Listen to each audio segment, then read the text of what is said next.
Hello and welcome back to your channel Study Path में आप सभी का स्वागत है। हेलो गाइस, आज की क्लास में हम सेंस ऑफ कलेक्टिव बिलोंगिंगनेस के बारे में बात करेंगे। देखिए मेरे प्यारे बच्चों, नेशनलिज्म के बारे में हम बात कर रहे थे। चैप्टर ही पूरा नेशनलिज्म है। देखिए अगर मान के चलो कि इंडियन आर्मी फॉर एग्जांपल, इससे थोड़ा सा हटकर चलते हैं कि यदि इंडिया आर्मी अगर मतलब अपने अंदर पैट्रियोटिज्म नहीं भरे, देशभक्ति नहीं भरे लोगों के अंदर, इंडियन आर्मी के अंदर आर्मी वाले लोगों को, तो क्या आर्मी वाले इच्छुक होंगे अपनी कंट्री के लड़ने के लिए? नहीं होंगे, क्योंकि उनका माइंड और ब्रेन दोनों को वॉश किया जाता है ये इसलिए कि वो सिर्फ अपने देश के लिए लड़ें, देश के लिए जीतें।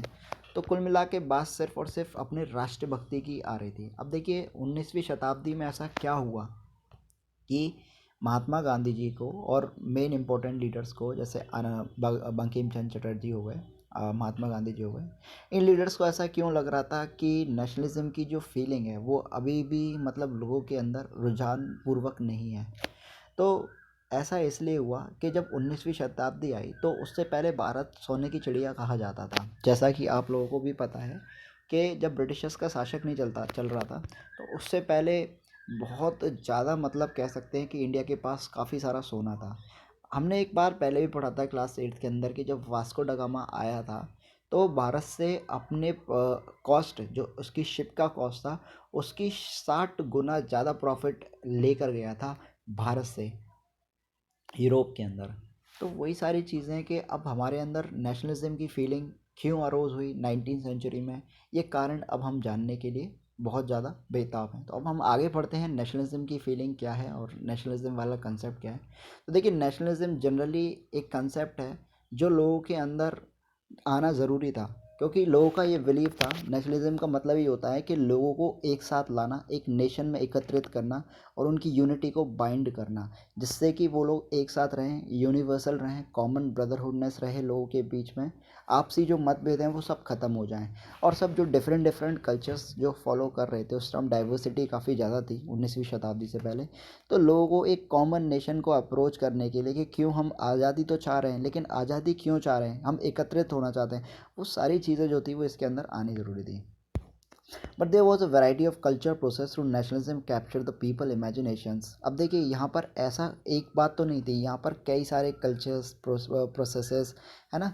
कई सारे नेशंस के लोगों ने लिखे, जो कि जैसे महात्मा गांधी जी हो गए और बंकिम चंद्र चटर्जी जिन्होंने आनंद मत की स्थापना करी, और साथ ही साथ में इन्होंने कई सारे कलेक्टिव भारत माता के फिगर्स स्टैचू भी बनाया, जिससे कि ये सिंबल से रिप्रेजेंट कराना चाहते थे कि जो लोग हैं वो उनके अंदर फीलिंग्स आनी चाहिए नेशनलिज्म की।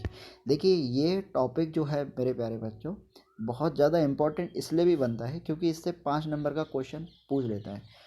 ये कहते हैं कि आपके अंदर नेशनलिज्म की फीलिंग जो इंडिया के अंदर 19th सेंचुरी में चल रही थी, वो किस तरीके से अवेकन हुई, लीडर्स को कैसे पता पड़ा। तो इसके बिहाफ पर एक क्वेश्चन बन सकता है, तो इसको आप और गहराई से समझिए। देखिए इसमें आप ये मत सोचिए कि हमें सर नहीं समझ में आ रहा है, ये सब कुछ समझ में आएगा। डिपेंड करता है आपकी काबिलियत के ऊपर, आप कितना पढ़ते हो वो डिपेंड करता है। वो चीज़ समझाता है आपको कि आप कितना गेन अप कर रहे हो।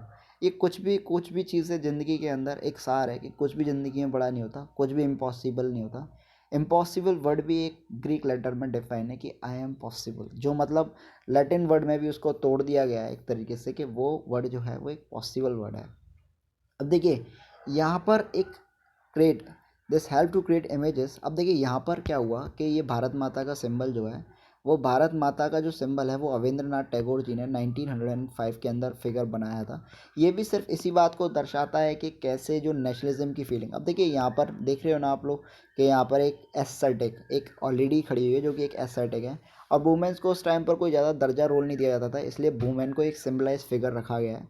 उनके हाथ में एक माला है, मतलब जाप करते हुए कि वो एक साधु संत हैं और काफ़ी ज़्यादा मतलब भक्ति मूवमेंट पे हैं अपने देश के प्रति। तो यहाँ पर ये सारी बता रहे हैं कि इस तरीके से स्टैचू और फिगर को बनाया गया कि जिससे कि जो लोग हैं वो जागरूक हों अपनी मदरलैंड के बारे में, यानी कि इंडिया के बारे में। 1817 में वंदे मातरम भी एक हिम जो पोइट लिखी गई थी, किताब लिखी गई थी वंदे मातरम, वो भी बंकिम चंद्र चट्टोपाध्याय जी के द्वारा लिखी गई। फिर लेटर उनकी एक नोवेल भी थी जिसका नाम था आनंद मद। इसमें स्वदेशी मूवमेंट जो बंगाल में चलाया गया था उसके बारे में काफ़ी ज़्यादा चर्चित में था। अभिंद्रनाथ टैगोर ने एक फेमस इमेज के बारे में भी, जो भारत माता मैंने आपको बताया, ये स्पिरिचुअल और डिवाइन मतलब थोड़ी धार्मिक स्थल पर थी। तो इससे लोगों को एक साथ मतलब एकत्रित करना चाहते थे। ये लोग चाहते थे कि इन जो भारत में जो लोग हैं उनके बीच में यूनिटी रहे, वो कभी ना टूटें, एक दूसरे से कभी अलग ना हो। अब देखिए आते आते लेट 19 सेंचुरी में नेशनलिस्ट शुरू हो गए। ये बार्ड्स वगैरह गांव गांव जाकर फॉकलोर्स, स्ट्रॉ सॉन्ग्स मतलब लेजेंड्स पुराने ज़माने के, हमारा देखो ब्रिटिशर्स जब नहीं आया था तो हमारा कल्चर कितना अच्छा था, हमारा ट्रेडिशन को किस तरीके से डैमेज किया गया आउटसाइड फोर्सेस के द्वारा। तो 19 सेंचुरी में स्पीड जो था नेशनलिज्म, मतलब आपको पता था कि सिविल डिसोबीडिएंट मूवमेंट और नॉन खिलाफत मूवमेंट अपने पैगाम से भी बढ़कर चल रहे थे। तो ये लोग चाह रहे थे कि हम कैसे लोगों को एकत्रित करें। तो ये सारी चीज़ें थी।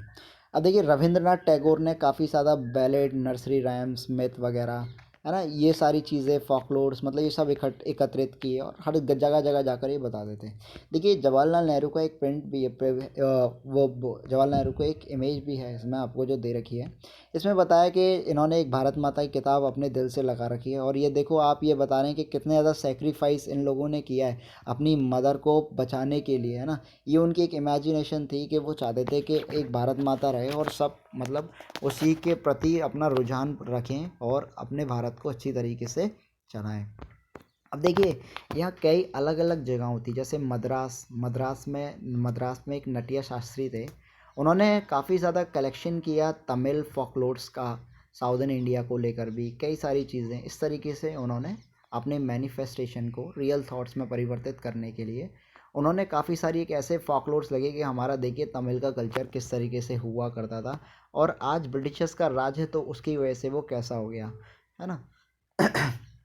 देखिए during Swadeshi movement in Bengal tricolour. अब देखिए जब स्वदेशी मूवमेंट बंगाल में चल रहा था, क्योंकि बंगाल में आपको पता था कि नवाब सिराजुद्दौला जो था, लॉर्ड क्लाइव के आने की वजह से वो हार गया था और वो भी अपने कुछ ट्रेटर्स की वजह से, क्योंकि उसके ही खुद के जो साथी थे उन्होंने ब्रिटिशर्स के साथ हाथ मिला लिया था राजगद्दी के लिए। तो देखिए बंगाल का जब पार्टीशन हुआ था 1905 में, तो काफ़ी ज़्यादा मतलब ईस्टर्न बंगाल और वेस्टर्न बंगाल बन गया था।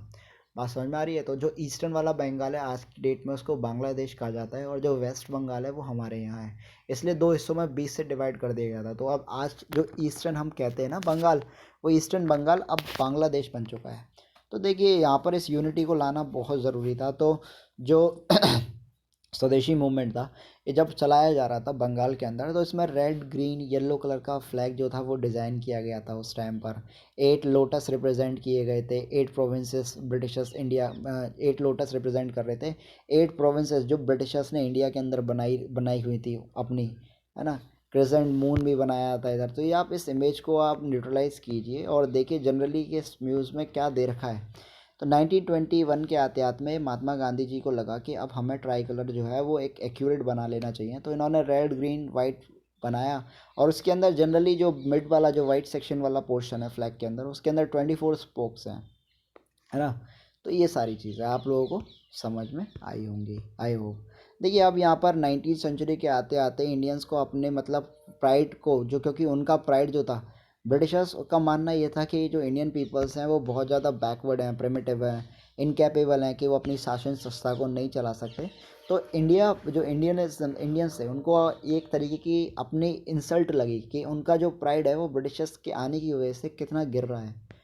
तो उन्होंने ग्लोरियस डेवलपमेंट एंशियंट टाइम्स के बारे में आर्किटेक्चर, आर्ट वगैरह कला बनाकर लोगों ने, इंडियन पीपल्स ने लोगों को जागरूक कराया। उन्होंने कहा देखिए हमारा ब्रिटिशर्स के आने से पहले ट्रेड कैसा चलता था और अब कैसा ट्रेड हो गया है। तो उन्होंने उस ग्लोरियस टाइम को रिव्यू करने की कोशिश करी, बताया कि किस तरीके से इंडिया जो था वो कॉलोनाइज हुआ ब्रिटिशर्स की वजह से और कैसे अब वो मतलब अलग हो चुका है ब्रिटिशर्स से।